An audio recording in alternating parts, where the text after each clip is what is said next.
Baik, Assalamualaikum warahmatullahi wabarakatuh. Perkenalkan, kami dari kelompok 7 akan menjawab mengenai pertanyaan-pertanyaan yang ada di kelompok kami. Jadi kepada teman-teman yang telah dipercayakan untuk menjawabnya, saya persilahkan.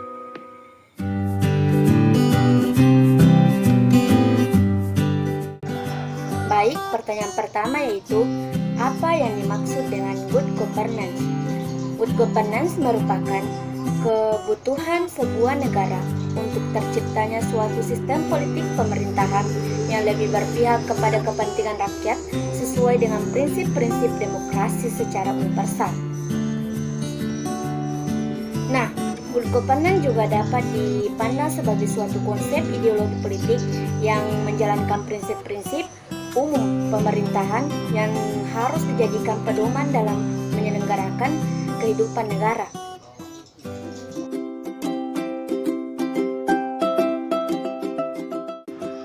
Baiklah teman-teman sekalian, saya akan menjawab pertanyaan nomor 2, yaitu sebutkan dan jelaskan prinsip dasar good governance. Di mana yang pertama yaitu akuntabilitas, 2 pengawasan, 3 daya tangkap, 4 profesionalisme, 5 efisiensi dan efektivitas, 6 transparansi, 7 kesetaraan, 8 wawasan ke depan, 9 partisipasi, dan 10 yaitu penegakan hukum. 1. Akuntabilitas. Meningkatkan akuntabilitas para pengambil keputusan dalam segala bidang yang menyangkut kepentingan masyarakat. Kemudian yang kedua yaitu pengawasan.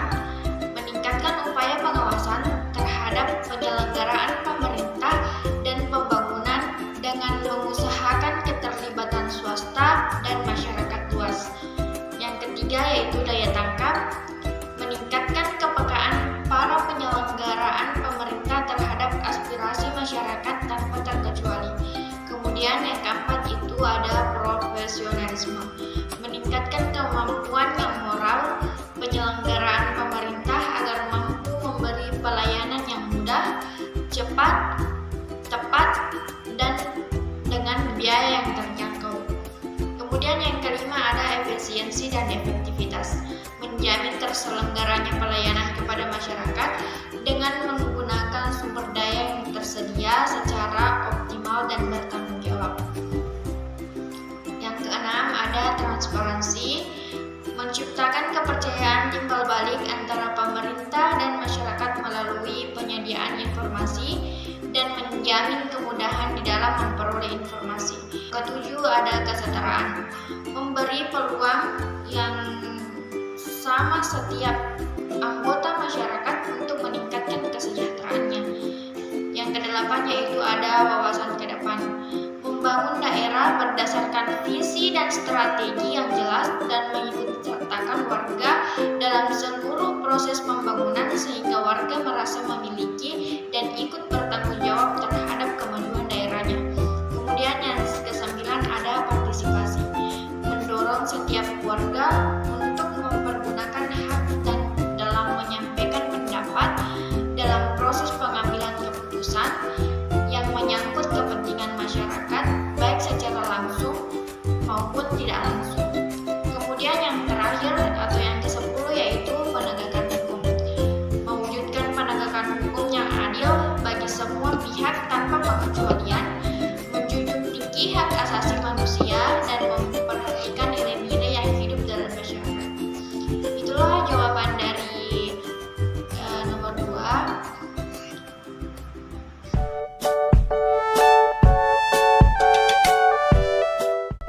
Tahap-tahap kebijakan publik ada 5. Yang pertama, tahap penyusunan agenda. Yang kedua, tahap formulasi kebijakan. Yang ketiga, tahap adopsi kebijakan. Yang keempat, tahap implementasi kebijakan.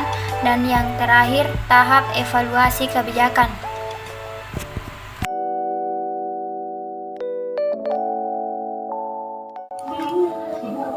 Pertanyaan keempat, apakah perbedaan antara lembaga dan konsensus? Jika kita sedang berasaskan dalam makalah yang telah dipaparkan oleh kelompok 7, bahwasanya lembaga adalah peranata yang menandakan kemampuan hukum, kaidah, adat istiadat, kebiasaan, tradisi serta sikap dan pandangan hidup yang berlaku dalam suatu masyarakat tertentu. Sedangkan konsensus adalah proses pengambilan keputusan yang di dalamnya itu terdapat musyawarah sehingga terjadinya kesepakatan bersama.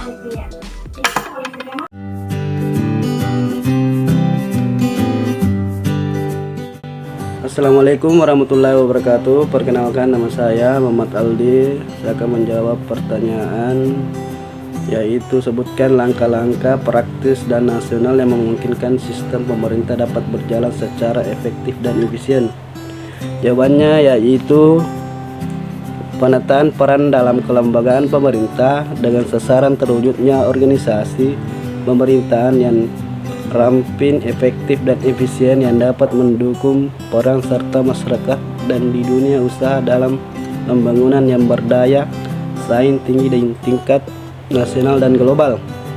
Pengaturan tata laksana pemerintahan dengan sasaran terbentuknya mekanisme, prosedur, hubungan, metode, dan tata kerja aparatur negara yang tertib dan efektif. Peningkatan kapasitas sumber daya manusia dengan sasaran yang hadirnya pegawai negeri sipil yang profesional, netral, dan dapat mempertanggungjawabkan keputusan serta tindakannya. Jadi selanjutnya akan dilanjutkan oleh Saudari Serla Karmila Safar.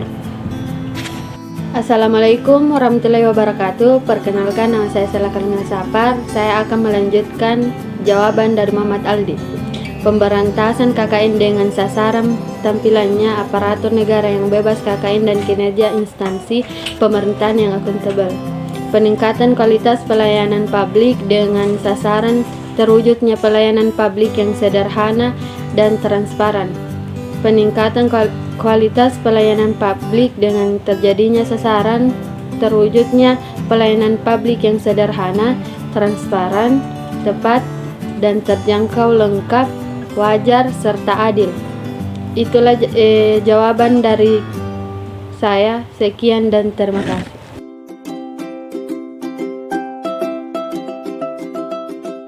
Assalamualaikum warahmatullahi wabarakatuh. Perkenalkan, nama saya Ira Ramadhani dari Universitas Negeri Padang, dan di sini saya ingin menjawab pertanyaan dari kelompok saya, yaitu pertanyaan nomor 6. Pertanyaannya adalah faktor-faktor yang mempengaruhi independensi governance adalah yang pertama itu ada ikatan, kepentingan, keuangan, dan hubungan usaha dan klien. Yang kedua itu ada pemberian jasa selain jasa audit. Yang ketiga itu ada lamanya hubungan atau penugasan audit. Yang keempat itu ada persaingan antar kantor akuntan publik. Yang kelima itu ada ukuran kantor akuntan publik, dan yang keenam itu ada audit fee.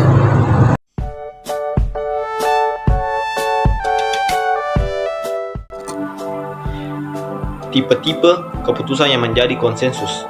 Ini terdapat 4, yaitu intelligence. Intelligence adalah pengumpulan data, proses, dan pengidentifikasian sebuah masalah. Yang kedua adalah desain. Desain adalah proses memahami masalah dan menganalisa sebuah tindakan yang mesti dilakukan untuk mendapatkan solusi serta kelayakannya. Yang ketiga adalah choice. Proses pencarian, evaluasi, dan rekomendasi solusi yang sesuai untuk model yang dibuat. Dan yang keempat adalah implementation, adalah tahap pelaksanaan dari keputusan yang telah diambil. Terima kasih.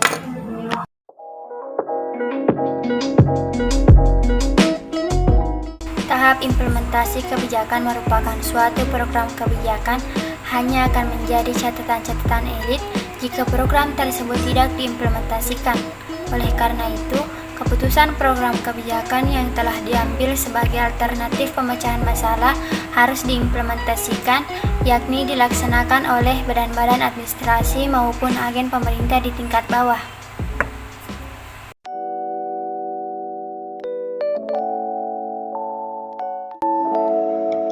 Pertanyaan nomor 9 yaitu pola hubungan dalam global governance cenderung bersifat.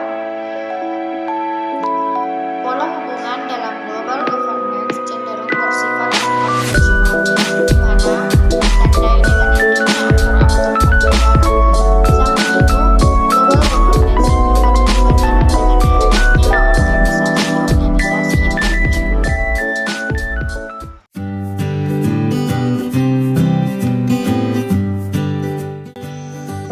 terakhir yaitu sebutkan dan jelaskan 4 tahap yang saling berhubungan dan beraturan dalam pengambilan keputusan. Yang pertama yaitu intelligence, di mana pada tahap ini data dikumpulkan, diproses, dan diuji dalam rangka mengidentifikasi masalah.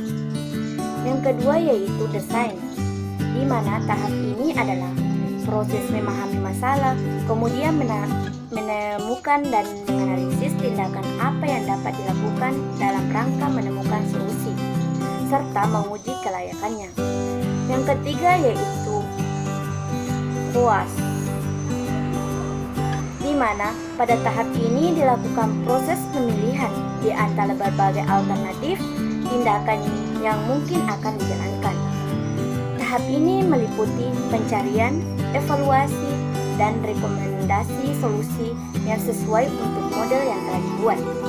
Nah, solusi dan model merupakan nilai spesifik untuk variabel hasil pada alternatif yang dipilih. Yang terakhir yaitu implementasi, di mana implementasi adalah tahap pelaksanaan dari keputusan yang telah diambil.